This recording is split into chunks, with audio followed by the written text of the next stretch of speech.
Hello, amazing parents! Do your words build a bridge or break one?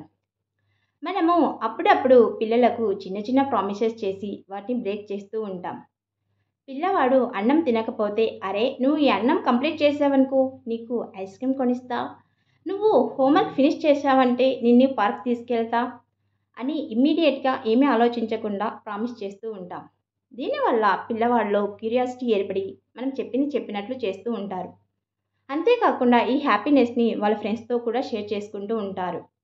కానీ మనం మన వర్క్లో బిజీగా ఉండడం వల్ల, లేకపోతే పిల్లవాడే కదా ఏమీ అనుకోలే అనేసి మనం ఆ ప్రామిస్ని బ్రేక్ చేస్తూ ఉంటాం. ఇలా చేయడం వల్ల పిల్లల్లో మన మీద నమ్మకం పోతుంది. అంతేకాకుండా మా అమ్మ నాన్న ఊరికే అబద్ధం చెప్తుంటారులే అనే ఫీలింగ్ కూడా ఏర్పడుతుంది. ఎప్పుడైనా సరే మనం పిల్లలకు ప్రామిస్ చేసేటప్పుడు మనం దాన్ని పూర్తి చేయగలమా లేదా అని ఆలోచించాలి. ఎప్పుడైనా మనం పిల్లలకు ప్రామిస్ చేసి వాటిని చేయలేకపోతే, అరే నాన్న ఈరోజు నేను కొంచెం బిజీగా ఉండడం వల్ల నిన్ను తీసుకొని పోలేకపోయాను, రేపు నిన్ను ఖచ్చితంగా పార్కు తీసుకెళ్తాను అని చెప్పడం వల్ల పిల్లవాడికి ఒక నమ్మకం ఏర్పడి, అవును మా మమ్మీ నిజంగానే బిజీగా ఉందిలే, రేపు తీసుకెళ్దా అన్నది కదా అని హ్యాపీగా ఫీల్ అవుతాడు. మనం పిల్లలకు చాలా గిఫ్ట్లు ఇస్తూ ఉంటాం, కానీ అన్నిటికన్నా పెద్ద గిఫ్ట్ మనం ఇచ్చిన మాట నిలబెట్టుకోవడమే. మీరు కూడా మీ పిల్లలతో ఇలానే ప్రామిస్ చేసి బ్రేక్ చేస్తూ ఉన్నారా? కామెంట్లో తెలియజేయండి.